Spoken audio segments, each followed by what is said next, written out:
Evening, ladies and gentlemen. We will call the December 1st meeting of the Common Council to order. I will ask our clerk to call the roll to determine a quorum. Alderperson May. Here. Probst. Reinke. Here. Rote. Here. Vitale. Here. Weigel. Here. Barzak. Here. Chaplesky. Here. Haas. Here. Lysick. Here. 10 present, none excused. We have a quorum. I ask that you rise and join us for the Pledge of Allegiance, which will be led this evening by Alderman May.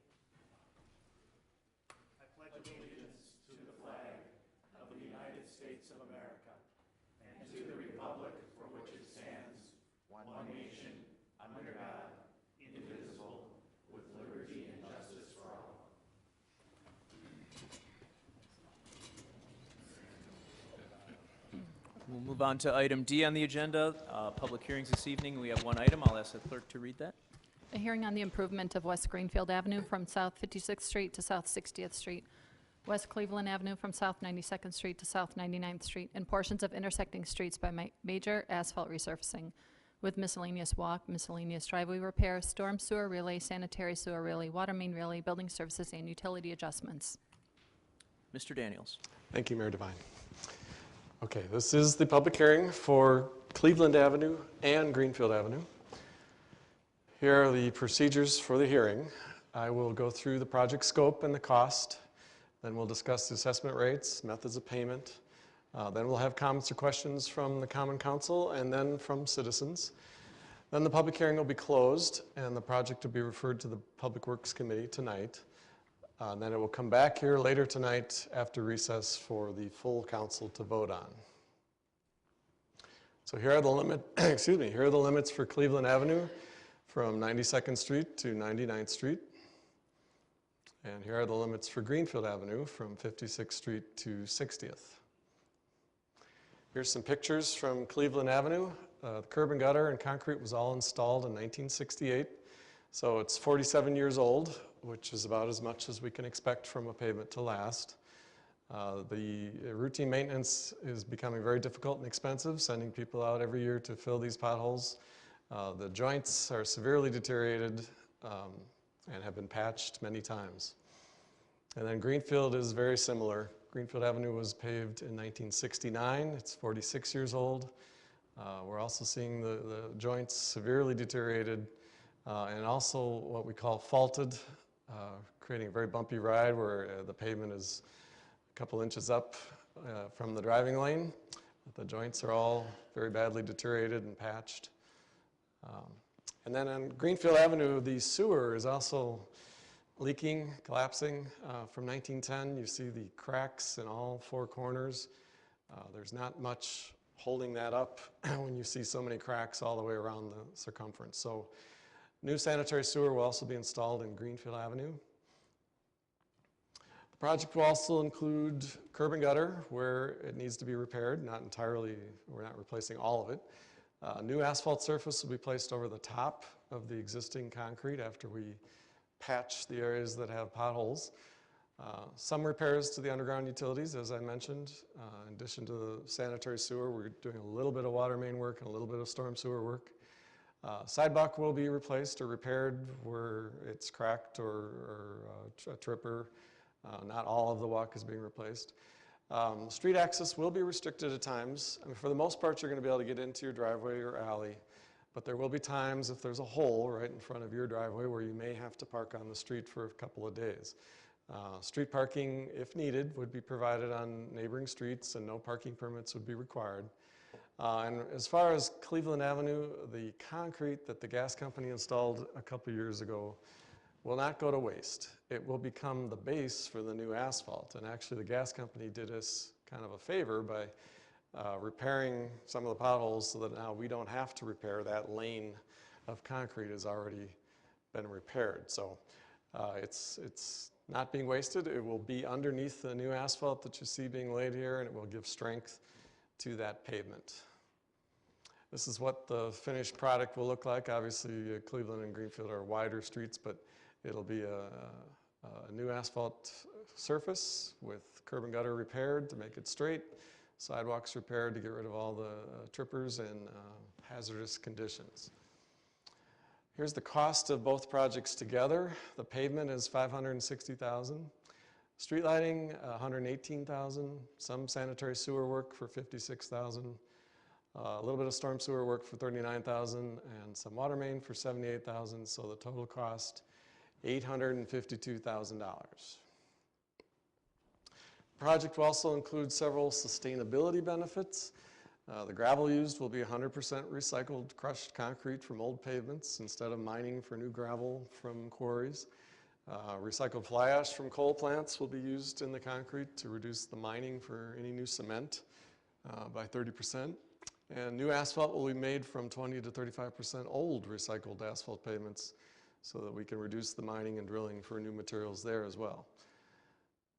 Now, Cleveland Avenue will also have bike lanes and curb extensions, or bump outs like this, to slow down motorists and to protect the bicyclists and the pedestrians, primarily around Frank Lloyd Wright School.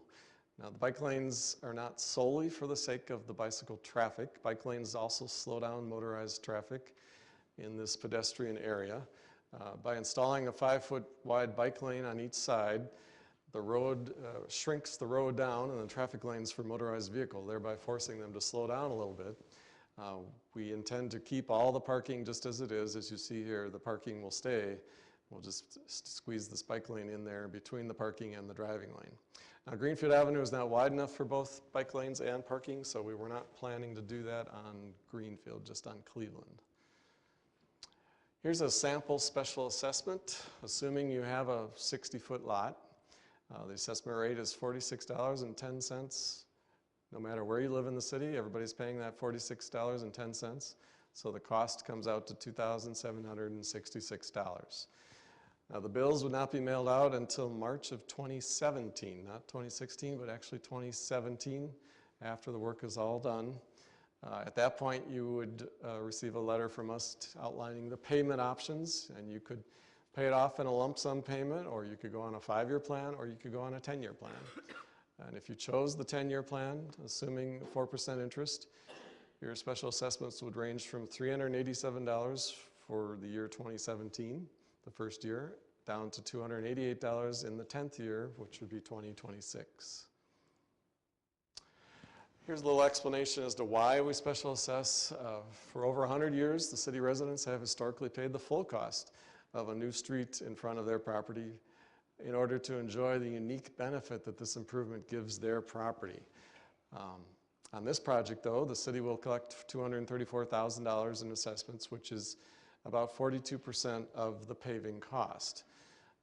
The assessment rate is, like I said, $46.10 per foot for all residential properties in the city, no matter where you live, or how wide your street is, or how high the traffic volumes are, or how high the actual bid prices are.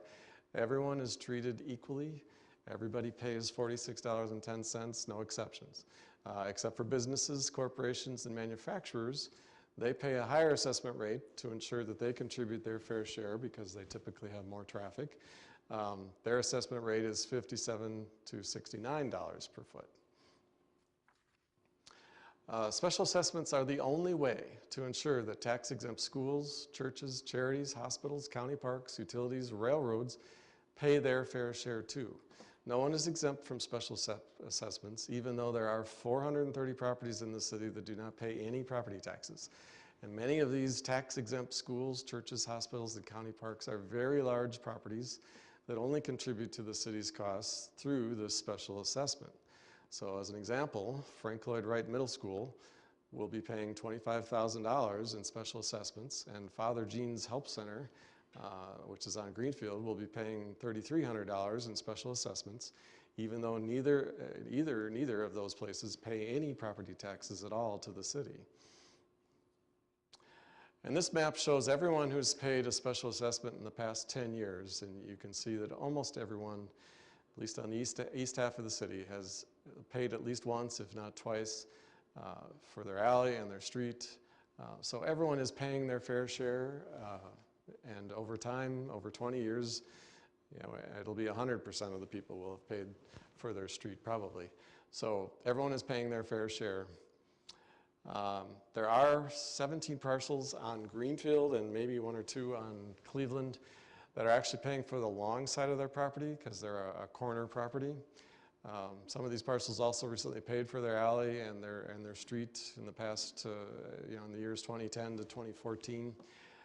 This is not unusual. There are actually 10,000 parcels out of the total 19,000 parcels in the city that do pay for more than one side of their property, so that's 55% of the city. There are 3,400 parcels out of the 19,000 that pay for more than one street. So that's 17%, and then there's another 7,400 parcels out of the 19,000 that pay for their street and their alley, and that's 38%. So some of the people on Greenfield Avenue that would have a 120-foot long side, the assessment rate is the same, $46.10, so it comes to $5,500, but then we take 60% off the long side, subtract that $3,300 from the $5,500, and we end up with a cost of $22,1280. So you get a deep discount on the long side of your property. And the reason we do charge interest on the 10-year plan or the 5-year plan is that the city does borrow the money for this project, and the city has to pay the municipal bondholders interest over the next 10 years. So the city is merely passing along these interest charges to any residents that choose the 5 or 10-year payment plan. The city does not make a profit off the interest charged. So at this point, if there are any comments or questions from the council, they will be heard. Thank you, Mr. Daniels. We're going to now take questions from the aldermen, and then after that, we'll take questions from the audience. Are there questions or comments from the members of the Common Council at this time? Mayor Devine? Alderman Probst? Peter, one of the questions I meant to ask last time as well, you talked about the fly ash being used to reduce the amount of cement by 30%. What's the life expectancy of the cement, of our outcome product? Are we going to have life expectancy like we've had with it'll our be the cement? same. Yeah, it's the same. Fly ash has a lot of the same qualities as cement, so we're not lowering our standards by using it. It's a good recycled product that has the same qualities, and it's free, so we can recycle, bring our costs down without suffering any lower lifespan. Okay, thank you. Any other comments or questions from the Common Council? Mayor Devine, Alderman Reinke? could you tell me about approximately the timeline for this project? We're going to get started in May. At least, Greenfield and Cleveland will be on the same project. We have a lot of sewer work, as I said, to do on Greenfield, so I think we're going to start over there, do the sewer work in May, June, and then resurface June, July, and then probably come over to Cleveland July, August. And people will be able to get into their driveway the whole time, so like I said, unless there's a hole right in front of your driveway or something. So yeah, it'll take a month and a half or so to do the paving. The sewer work's another month on Greenfield, so it's kind of a rambling answer, but okay. Thank you. Any other questions or comments from the Common Council? Seeing none, are there members in the audience that have questions?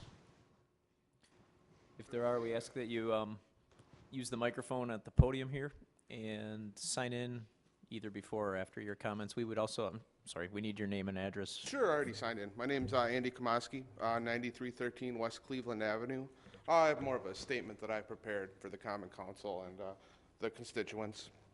So the special assessment should only be levied against parcels of real estate which have been identified as having received a direct and unique benefit from the public project. The Cleveland Avenue project proposes only replacing items that already exist, except for the bike lanes and bump outs, which we're just notified of. This stretch of road, along with sewer replacement and water mains, will not have a direct effect on our property values. Therefore, the city should be responsible for the entire cost of this project. We as taxpayers already contribute to these projects each year through our tax bills. Other means to fund projects like this do exist, such as the municipal bonds you brought up. Municipal bonds are debt securities issued by the city to finance capital projects. The assessment being levied against us includes paying part of the interest, which I don't feel we should be responsible for. Funds should be reallocated from somewhere else to pay for this project, not made a burden on the residents of this area. This project also could have been completed, portions of it actually, for a fraction of the cost approximately 2.5 years ago. Why the city would not have entered into a co-op with We Energies when the gas mains were being replaced on the east side of Cleveland Avenue is just beyond comprehension to me when this was on the docket a few years later.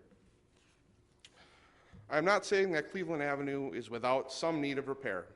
However, consider the high volume of daily wear, including hospital traffic, 9 months of school traffic, as well as being a thoroughfare and plowed more frequently than other roads. Also, the extremely heavy construction vehicles and equipment over the past 3 years, due to the gas main and bridge replacement projects, have put an incredible strain and created more damage to the road. Many of my neighbors have also voiced a concern at the use of asphalt for repaving the road. Is asphalt the most cost-effective plan with our harsh Wisconsin winters and heavy traffic flow on this road? How will the potholes be repaired and maintained? I hope at the very least you are considering using the WMA mix asphalt, which is less prone to thermal cracking as opposed to the traditional HMA mix.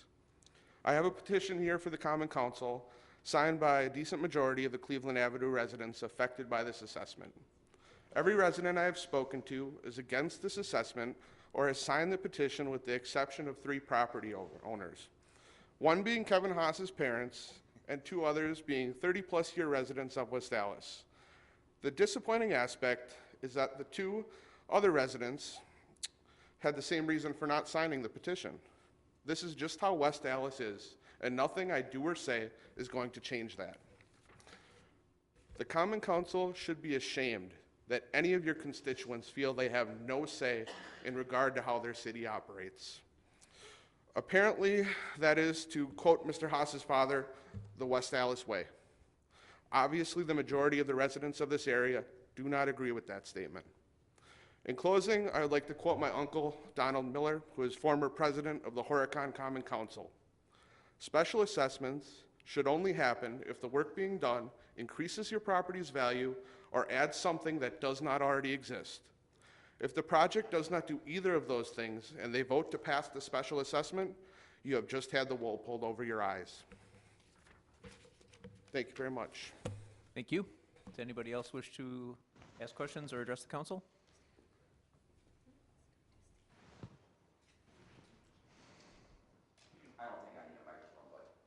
Yeah, we'd have, because we're on television as well. I actually have a question we get- before I. Sir, can we get your name and address, please? Steve Bruno, B-R-U-N-O. I own a property on the corner of 57th and Greenfield, 1369 South 57th. And of course, the long side of Greenfield, 5708 West Greenfield. Lucky me.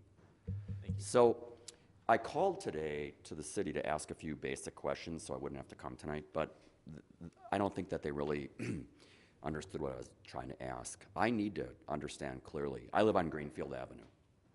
Well, my tenants do. And they tried to explain to me that my property, which is on Greenfield, will be assessed, but the property to the north of me, which is on 57th Street, will get no assessment. Is that correct? That's correct. It's only the So- properties that are abutting. Okay, so we have a situation where this is a city of alleys. So my neighbors going north and south off of Greenfield pay nothing for Greenfield Avenue, a main artery in this city, being repaired? That is ridiculous. We all paid our assessment for the alley work in front of our garages. We all have garages on neutral alleys between the streets. How can that be? Why isn't the assessment spread over a larger base, even if it's, I buy a property on Greenfield, maybe I pay a little more, but don't you think the 10 people up and down the alley that drive every morning out of their garage to Greenfield Avenue? Well, as I said in the presentation, you have to have a unique benefit, which he alluded to.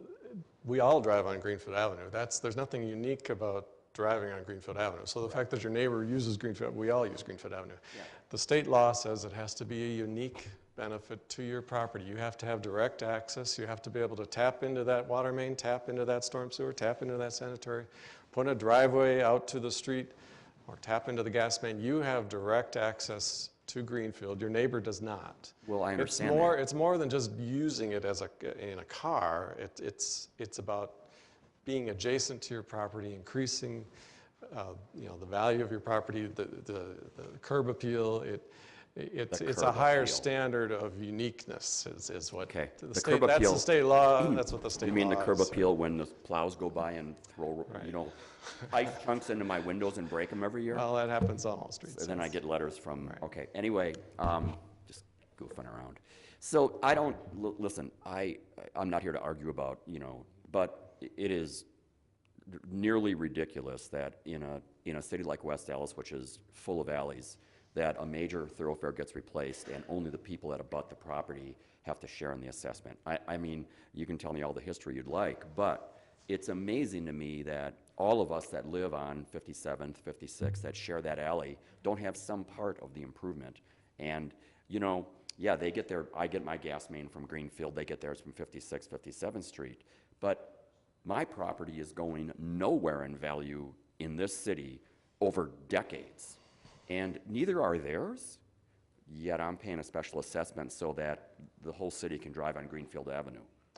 I You're don't not- really understand that. You're not paying any more. You're paying the same rate that someone would pay on a cul-de-sac. Forget the rate. It's We're not- $46. Like I told my boss at It's the Harley same. Davidson, you don't take margin to the bank, you take dollars to the bank, and I'm paying for this with dollars that I earn. So forget the rate. The rates are done behind closed doors, and I'm not arguing about the rate. I'm just asking if it could be reconsidered to spread the amount of the assessment that you're gonna collect from taxpayers over a broader base of homes. I don't think that's legal by state law you have to have a unique Really? benefit, yes. The unique benefit for them is they drive from an alley onto Greenfield Avenue. Now, There have been many court cases over the past 100 years. This law has been in effect, and yeah. case after case after case, this is a legitimate and fair way of assessing properties. It's been contested Well- many times, and the judges have always ruled that this is a fair, in our city, you pay for the road in front of your house or whatever you're touching. We all drive on Lincoln or Greenfield or National. Right. But the only people that pay for that are the ones who actually live on that street. So you pay for the street in front of your house, and I pay for the road in front of my house. You use my street, and I use your street. We're all paying, according to that map, it comes out the same, really. We're all paying for the road in front of our street, and then we're all using each other's streets, which we don't pay for. Yeah. So everyone is paying their fair share. Doesn't make any common sense to me. Everyone that- is paying their fair share, I guess. Well, is- I don't think so. I think I'm paying the fair share for all the people that live up my alley. But anyway, if this is a state law and it can't be discussed at the common council level to broaden and lower the rate, forget the rate, lower the amount of out-of-pocket, I'm gonna pay $2,300 now, in 2017, so Greenfield Avenue can be improved. I understand the need to tax that on a special assessment, maybe. But, I cannot understand why, well, first of all, the city should have the say, not the state. And if the city taxpayers and the common council would at least discuss, there's gotta be a way to take a $2,200 out of my pocket, my value of my house is going up nothing, and spread that load over other people, and maybe mine's only $1,500. And I'm not talking about, 2,200 and divide by 5 and the 5 houses up the block. I'm talking about something. Okay? Sorry. Thank you for your comments. Does anybody else have comments or questions for the council?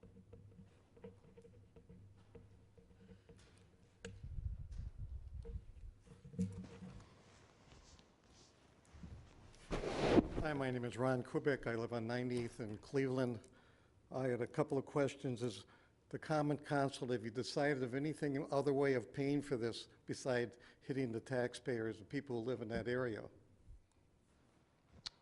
No, this is our plan at this point. I mean, we've lived there for over 40 years, and we hardly use the street, and it's public. You got buses, you got cars running back and forth during the rush hour, and it's like, they're doing more damage than we are. The road has lasted 47 years. It's not failing prematurely. Rarely do we get a road that goes past 50 years. The road was built thicker in 1968 to accommodate trucks, buses, and more traffic. I mean, it was intended to be kind of an arterial. So you haven't really, you're not being penalized, or, you know, it's not failing prematurely, I don't think. 47 years is all we can expect. And if we don't act now, then, you know, in 10 years, we probably will have to rebuild it. This putting the asphalt over the top will give us another 25 years. It's cheaper for you, it's cheaper for us, because the rate for reconstruct is almost twice, and the cost to the city would be twice as much. So this is the cheapest thing we can do now to get another 25 years out of it, and keep that concrete that's there, and at least it'll be underneath there. Well, providing has the Common strength. Council come up with any other ideas besides taxing us to pay for this? Have you guys thought of anything else? Mr. Kubek, the council can't answer questions directly because of potential violations of open meeting laws, because it's not, the specific topics you'll bring up aren't on the agenda. Well, who thought of all this and that we should pay for it then? The special assessment program has been going on in West Allis for 100 years. 100 years. So, Okay, the other question is, we do have an alley that needs to be replaced too. Can that be replaced right away? Well, we're probably going to wait for at least 5 years, Not because later on, you guys are gonna tax us again for something else, for another alley, that's gonna cost us more money again. That's why we're Can't waiting. just be done all at once. we want people to be able to get into their alley while the street is. I mean, we have a being- dead-end alley on 99th Right. Street there. And I looked at it today. Yeah, it's about due, maybe. I think we've got another 5 to 10 years So we're life gonna out get- of it. It'll be the same thing in 10 years, we're gonna get taxed Yes, again for if that's, the alley. unless Why the not policy save us some, changes. why not save some money and do it all at once? Well, there would be a separate assessment for the alley. You don't get a 2-for-1. There would be a separate It's not a assessment. whole alley, it's just a partial alley, you know? Well, 99th Street. we don't want to have people out of their driveways and out of the alley at the same time. That would be too much chaos, I think, at one time. Okay, thank you. thank you.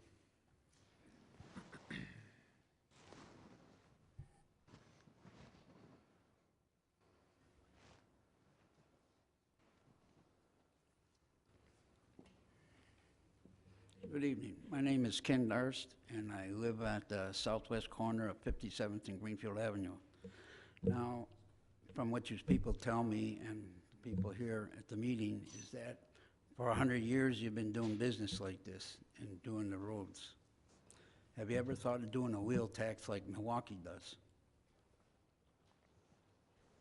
Anybody want to respond to that? Again, sir, we can't respond to that because of potential violations of the open meeting laws. Okay, well, I would like to suggest that, you know, this common council would try to do something different, you know, than what you've been doing for 100 years.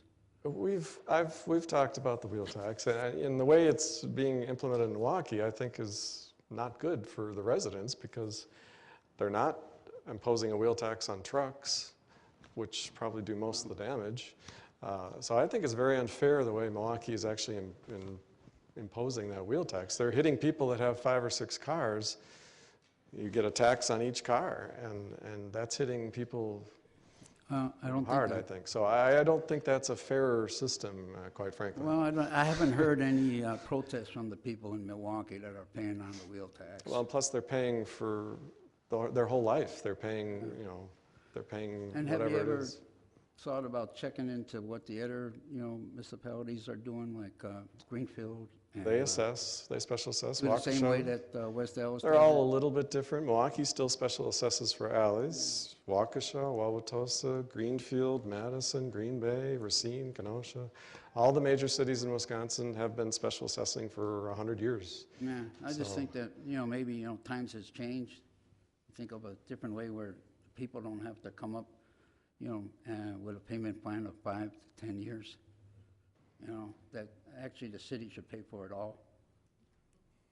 Well, then, like I pointed out, then the properties that don't pay property taxes would get off scot-free. So this spreads it out to more people, Maybe, lowers the overall cost Yeah. to everybody. I mean, I myself, I wouldn't mind paying, you know, $50 or $100 more in my property tax if it went for roads, you know? And you ain't gonna do all your roads at the same time, so you got yourself a kitty, and you're gonna do this part of the city, you can take the money from there. A couple years later, you do this side of the city, you got the money coming in every year, you'll be no problem. And it ain't gonna hurt the, you know, the homeowner's pocketbook. I would say this makes more people pay their fair share. This hits all the big properties, like, you know, big schools and big parks. The county parks pay us too, so we're getting money from all of Milwaukee County. When we assess the county parks, we're getting money from all of the school districts, including West Milwaukee, when we assess the schools. They don't pay property taxes, so this is spreading it out to thousands more people than if we just paid for it with the 60,000 people that live in West Dallas. So I think it's a much fairer way to, and everyone's getting more people to pay their fair share rather than I mean, just. that was the way of thinking 100 years ago, you know? That was horse and buggy day. You know? I think times are changing. You can come up with a different method to make everybody happy. And I think everybody that's sitting here would agree to that. Okay, I'm done. Thank you. Thank you. Does anyone else in the audience have comments, questions?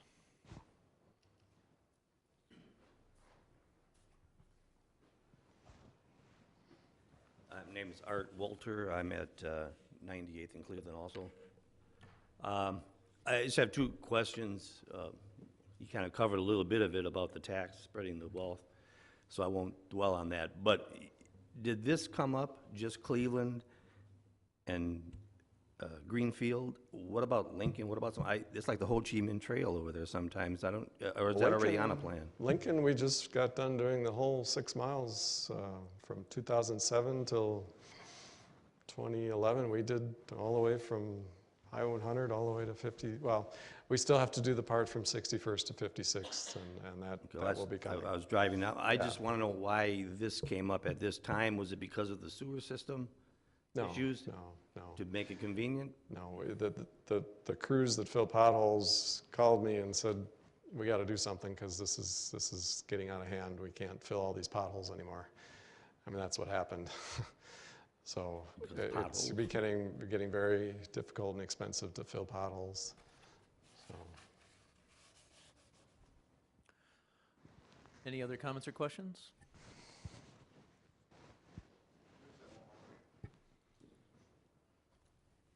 I would just like my recorded statement to be entered into the minutes for the meeting. It will be, yeah. Alderman Weigel? Mayor Devine, Pete, back on the original slide, you said that the assessment is paying for 42% of the paving costs on this. Correct. So the other 58% is coming from the general taxpayer kitty, so to speak. So that other 58% of the paving costs is spread over the entire city of West Dallas, all the homeowners, all the property owners. Right. Okay. And that's fairly typical on these projects? Nowadays, it didn't used to be that way, but yeah. As you said, when these special assessments first started, the special assessments paid for 100% of those costs. Right. So we brought that down. The system has changed over the years. Right. So in this case, the special assessment's paying for 42%, and everybody else in the city, all your neighbors are chipping in on the other 58. Yeah. Correct. Thank you. Thank you, Alderman Weigel. If there are no other comments or questions, we will close the public hearing. Okay, we will close the public hearing. And we will move on to item E on our agendas this evening, citizen participation. This is an opportunity for residents to address the council on any matters of interest to them. We ask that you keep your comments to approximately 5 minutes, and we do make an effort to keep this portion of the agenda to approximately 30 minutes. Does anybody wish to address the council under citizen participation this evening? We ask once again for your name and address. Set it on the table there, we'll get it. Thank you. Hi, some of you probably recognize me because I was here a month ago and in August, and I wanted to speak on the Roosevelt School matter. I'm not going to talk about that tonight. I'm just going to address the fact that it's really difficult to find information. I've been following this matter, as you probably know from seeing me here a couple of times. And I'm not sure, this is probably a matter that you're not aware of because you guys are super busy and probably very overburdened with your job as it is, and I commend you for doing your job.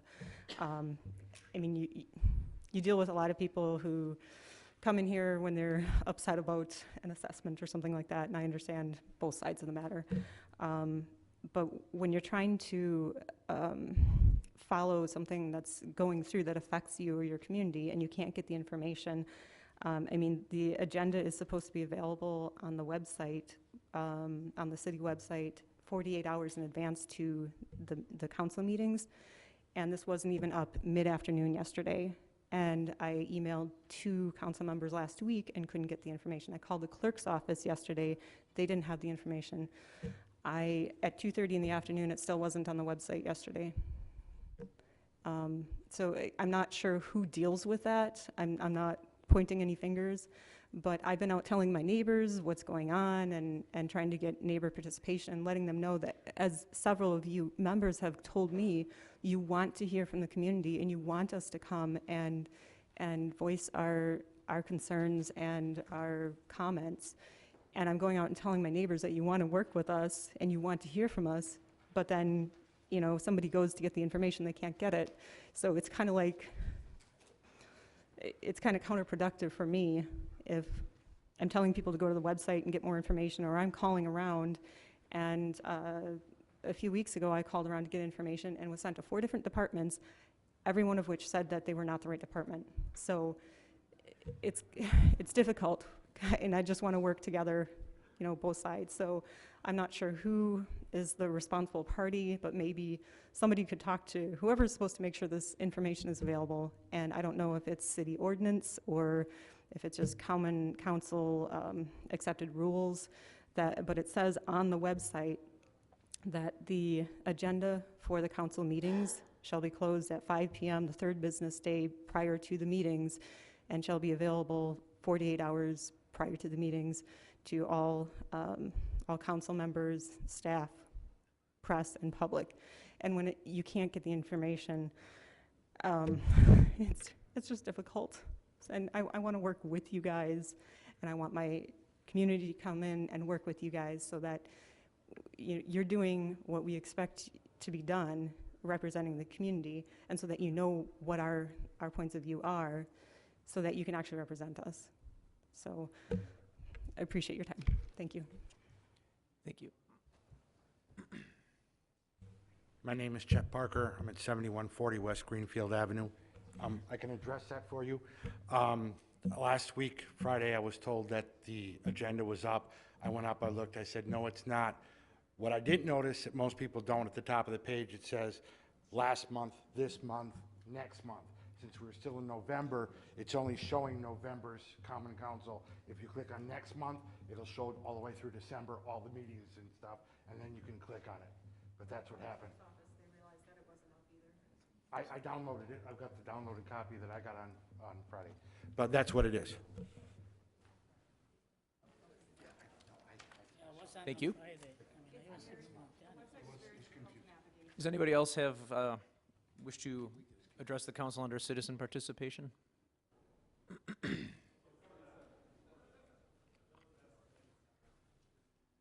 back again. I just had a question on citizen participation. I really don't understand what that means. It's just an opportunity for you to talk to us about whatever concerns. It's kind of an open forum. If you want to wish us Merry Christmas, you can do that. If you want to bring an issue to our attention, you can. It's basically just an open listening session. Okay, I guess I've had a problem with a neighbor with cameras. I could bring that up. I'm really disappointed. They do have cameras on us all the time. I had to build a friendly fence, so we'd have some privacy, and we've had a lot of problems with these neighbors.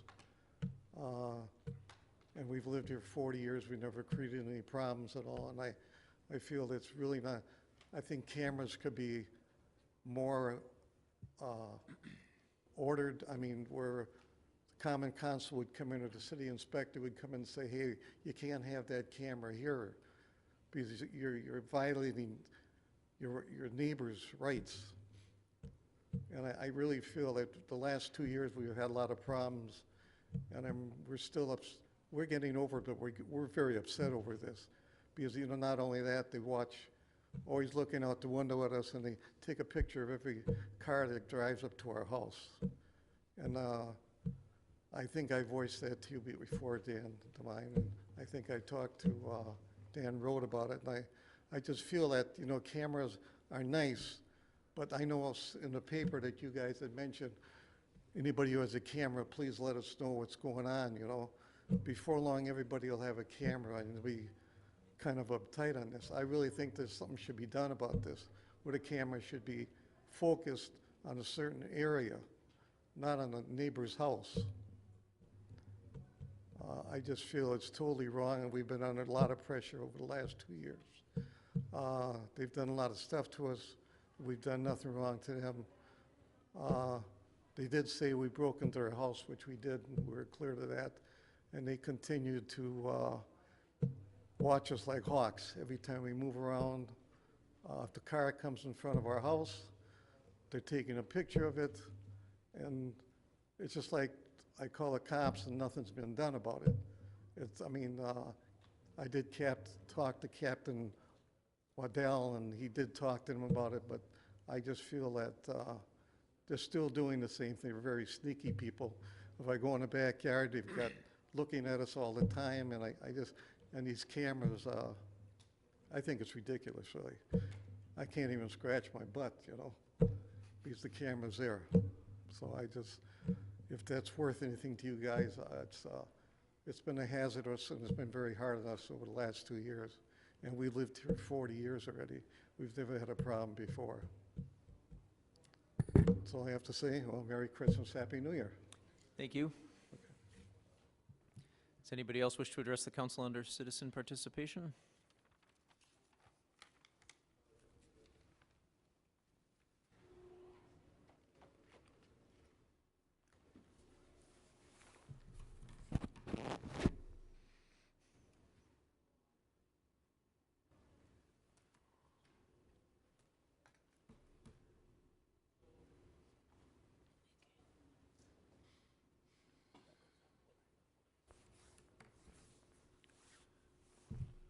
I'm Yuri. I live at 1131 South 89th Street. I'd just like to express my appreciation for the timeliness of the Neighborhood Watch newsletter I just found out about today.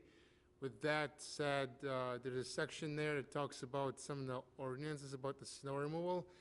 And when I read it, I honestly could not understand the technical language. There is a part about removing the snow between the sidewalk and the curb, and that particular part just did not make very much sense. I understand the technicality of it maybe comes from the ordinances, but at the same time, it would be nice for someone to paraphrase it for those of us who are not as versed in the technical language of the ordinances. This has been done in the past, so I'd just like to ask that, along with the technical language, if it can be paraphrased for those of us who are more like to read more, something we can understand more easily. Just like to mention that. Thank you. Thank you.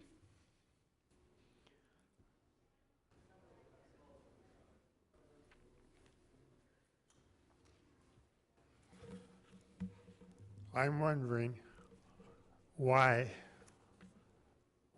I live on Greenfield, and I'm wondering why some property owners are paying less of an assessment than I am, and when I have hardly any frontage on Greenfield. And adjoining properties have a longer frontage on Greenfield. Sir, that would have been better answered from our engineer when he was doing the public hearing.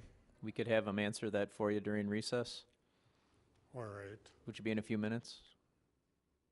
And another thing, I believe that people that are in retirement should get assessed less on their property taxes and no new assessments. Thank you.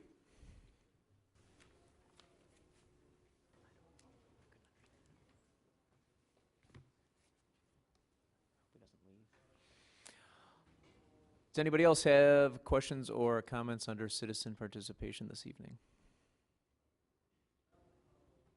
Okay, seeing none, we will close citizen participation and we will move on to item F, which is the room numbers where our committees will be meeting during recess. The room numbers are listed on page 1 of your agendas.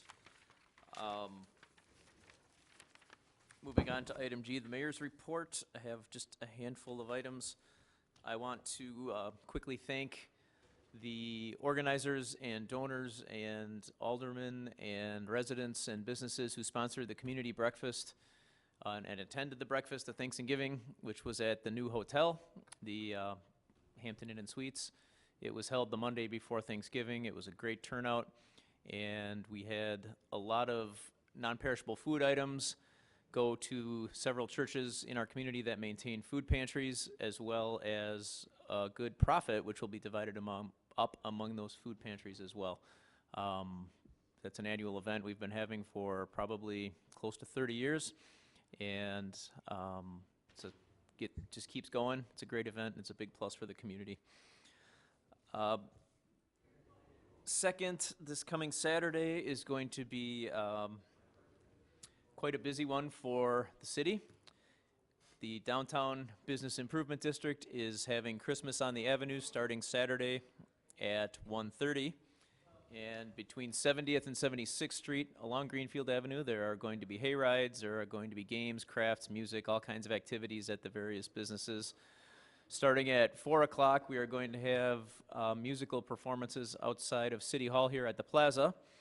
And at 4:30, I will be joined by West Allis student Esperanza Valdivia, who is a 10-year-old, and she attends Mary Queen of Saints School. She and I are going to be lighting the city Christmas tree. At 4:45, the West Allis Christmas Parade steps off at 81st and Greenfield and will travel east to 65th Street. And something new this year, our IT and Communications Department will be televising the Christmas Parade live on our city channel, which is Channel 25, or if you have ATT-Uverse, Channel 99, and it will also be streaming live on Ustream TV. So if you don't, well, it is supposed to be 48 degrees, but if that's still too cold for you, you can watch it live on television. If that's not enough, 7 o'clock Saturday, Jackrabbit Slim's, our new restaurant bar, will be opening on 80th and National Avenue. I will be cutting the ribbon for them at 7 o'clock. Also, I want to touch base briefly on the Holiday Helper Program for 2015. This was a program that the Health Department began in 1998 as a collaboration between city employees as well as members from the Chamber of Commerce. They provide individuals with food and gift cards during the holiday season. They used to do a holiday benefit party, but they've gone just strictly to a donation which goes into this program. They work with Interfaith, and any donation of any size can be made to raise funds to support this program. You can send a check or contact the West Allis Chamber of Commerce for information. Donations for this must be in by the 7th of December, so next Monday. And this, again, is a way to help out those most in need over the holiday season. That does conclude the mayor's report this evening. Do we have any reports from the alderpersons? Mayor Devine. Alderman Haas? Yeah, Mayor Devine, everyone, I don't usually congratulate a new employee who was hired by the city of West Allis, but I'd like to take a moment today to congratulate a new employee hired by the city. My wife, Carolyn Haas, was hired as a half-time nurse at the West Allis Health Department. And I want to point out that, of course, I had nothing to do with the hiring. In fact, if I would have had something to do with the hiring, it probably would have been to her detriment rather than helped her at all. So I just wanted to congratulate my wife and the health department. Thank you. Any other alderpersons' reports? Mayor Devine, Alderman Reinke. I'd be remiss if I didn't mention that also along with the parade and the lighting of the tree that we have this year back, Santa's Cafe.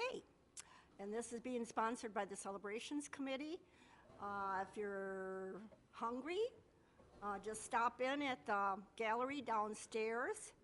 It's an open room now with the children's artwork being displayed from all the schools, as well as we're cooking for you. Basically, we're having chili from Steakhouse 100. Tom Miller makes the best chili ever. And hot dogs and cookies and drinks and what else? Let's see. Walking tacos and chips and anything your little heart desires will be served. But anyway, please stop in. The fees will be very minimal, and it'll be a fun time. So please come and watch the tree lighting and the parade, and we'll just have a jolly, holly time. Thank you. Very good, thank you. Any other alderpersons' reports? It's a tough act to follow. Mayor Devine, Alderman Lysick. I move for approval of the minutes of the Common Council regular meeting of November 17th, 2015. So moved. We have a motion and a second by Alderman May and a so moved by Alderman Probst. Any discussion? All in favor? Aye. All opposed? Motion carries. On item J on our agendas, items not referred to committee, I will ask for a motion to refer item 3 to the city attorney. So moved. Second. Motion by Alderman Weigel, second by Alderman Barzak. Is there any discussion? All in favor? Aye. All opposed? Motion carries. Item K is standing committee reports. We have none. Mayor Devine, Alderman Lysick. I move that we stand in recess until conclusion of the committee meetings. Second. There is a motion. There is a second by Alderman Reinke. Any discussion? All in favor? Aye. All opposed? We are in recess.